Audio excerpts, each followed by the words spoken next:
Alam nyo ba na kahit si Silva Soldic na isa sa pinakamalakas na assassin sa mundo ng Hunter x Hunter ay posibleng may tinatagong takot sa Phantom Troop?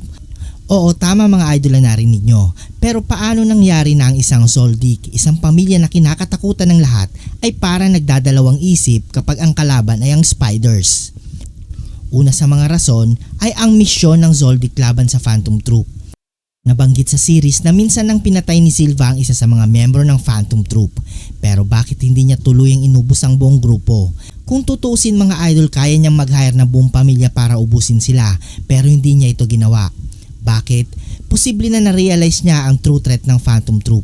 Hindi lang basta malalakas, kundi unpredictable, united at may sariling twisted na paniniwala.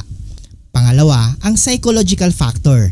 Si Silva ay sanay pumatay ng walang kaba, pero kung titignan mo ang galaw niya, lalo na nung binanggit niya kay Killua tungkol sa pakikipaglaban sa mga Spiders, may bigat sa tono niya at para bang hindi niya basta-basta gustong makabangga ang grupo.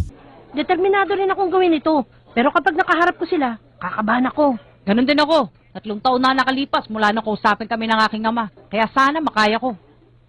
Ganun ba talaga sila katindi? Isipin mo na lang na may 2 hisok na nakaupo dyan. Sa palagay mo ba makakaya mo sila? Posibleng na-trauma siya sa laban dati. O baka may nawala sa kanila dahil sa Phantom Troop. Tandaan nyo mga idol, sa mundo ng Hunter x Hunter hindi lang lakas ang laban, pati reputasyon at relasyon. Pangatlo, ang strength ng Phantom Troop. Isipin nyo mga idol, kahit ang top class hunters tulad ni Kurapika at Chrollo halos mamatay sa bawat encounter.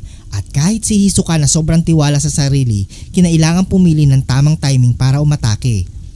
Kung si Silva man ay nag-aalangan, baka dahil alam niya ang bawat laban sa Phantom Troop ay pwedeng maging suicide mission kahit gaano kapakalakas. Kaya ang tanong, takot ba talaga si Silva sa Phantom Troop? O matalino lang siya para aminin na may mga laban na hindi worth it ipilit?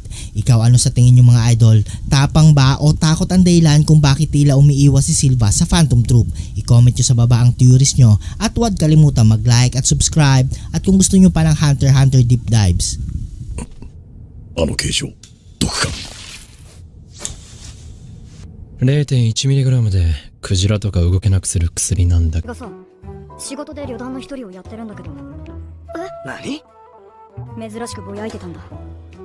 割に合わない仕事だったって。それって標的に対する最大の賛辞なんだけど、その時俺たちに言ったんだよね。旅団には手を出すなって。